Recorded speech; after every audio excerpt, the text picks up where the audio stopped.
Alors aujourd'hui, je vais vous parler en tant que femme d'affaires qui investit dans plusieurs pays et qui ne contrôle pas toujours ce qui peut arriver. Comme toute personne normale, tu ne peux pas savoir ce qui va t'arriver dans 5 minutes.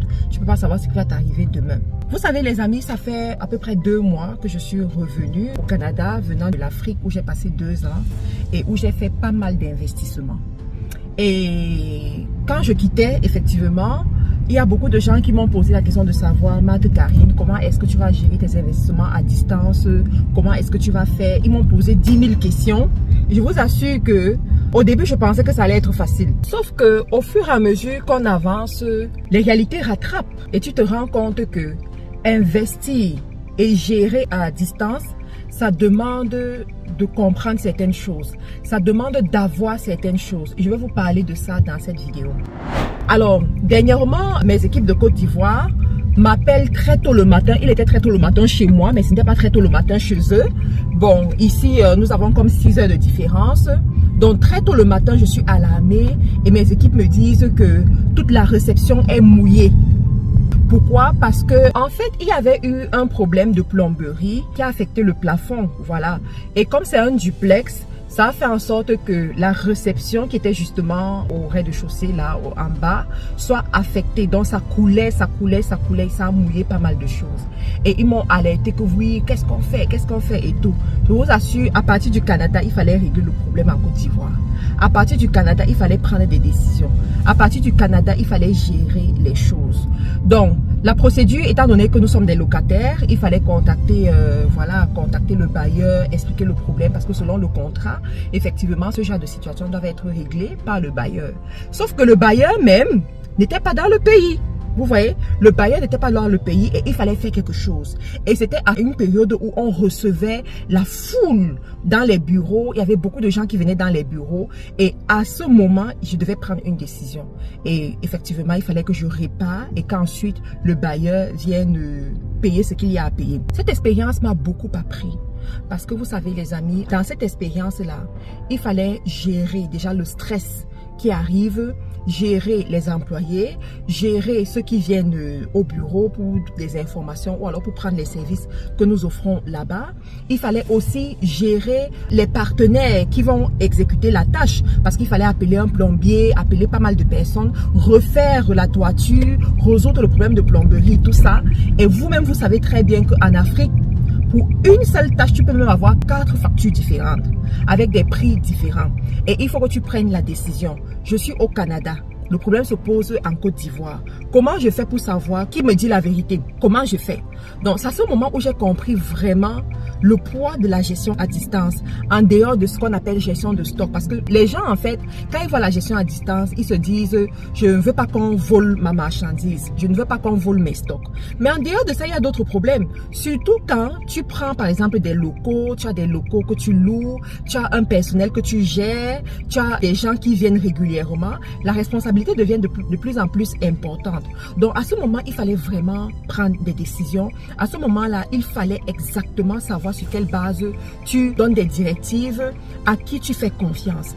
Et c'est pour cela que je vais attirer votre attention sur votre personnel. Vous savez, la chose la plus difficile pour construire une multinationale ou alors pour construire un grand business à distance, c'est le personnel. C'est le personnel. Les gens pensent souvent que c'est trouver le bon produit, trouver la bonne affaire. Je dis non. Vous savez, avec mon expérience aujourd'hui, je pense que même si tu vends de l'eau fraîche, tu peux devenir millionnaire.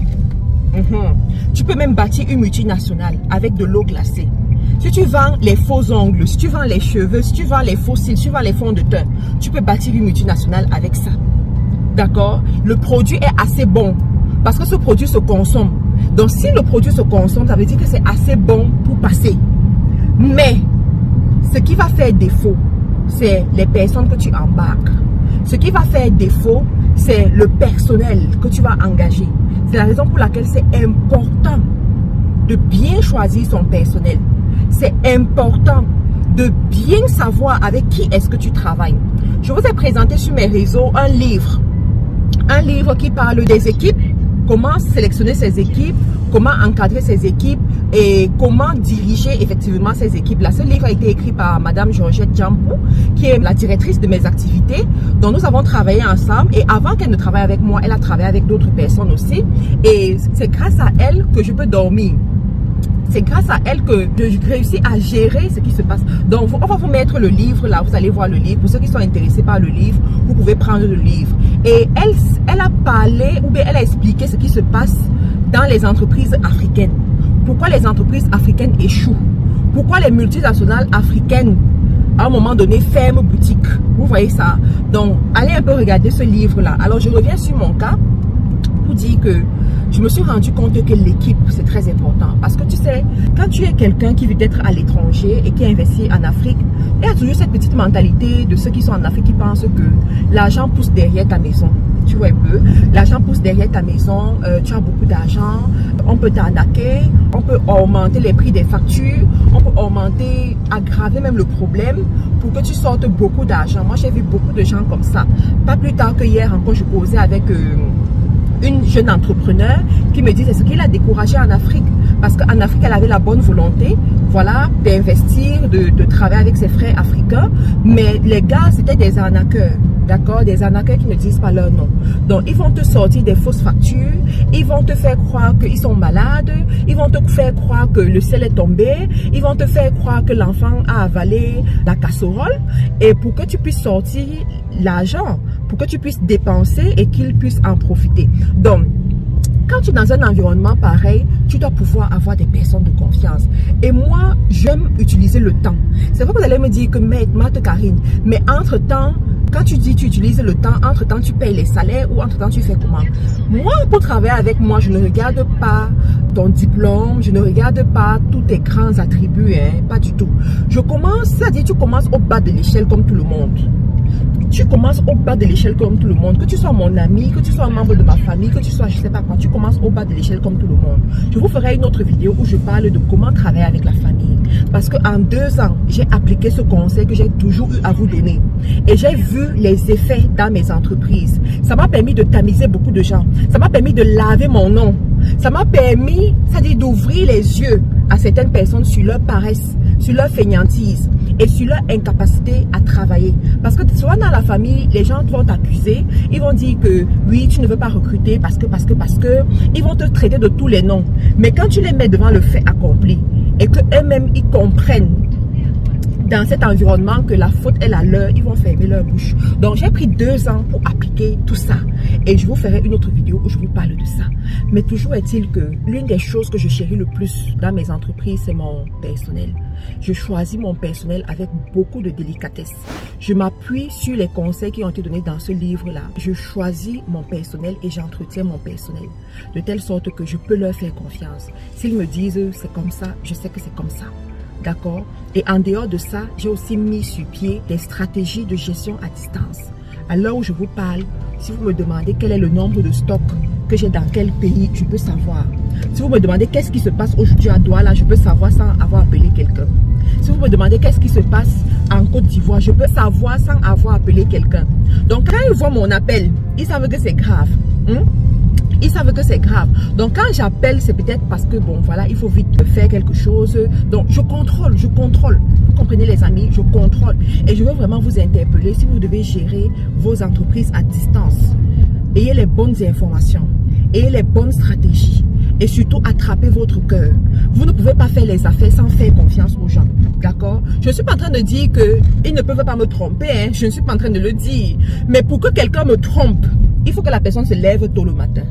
Voilà. Donc, pour que quelqu'un réussisse à me tromper, à me voler ou à m'induire en erreur, il faut que la personne se lève très tôt le matin. Parce que j'ai pris la peine. Au début, les gens me trompaient. Au début, les gens me volaient. Les gens volaient même des grosses sommes.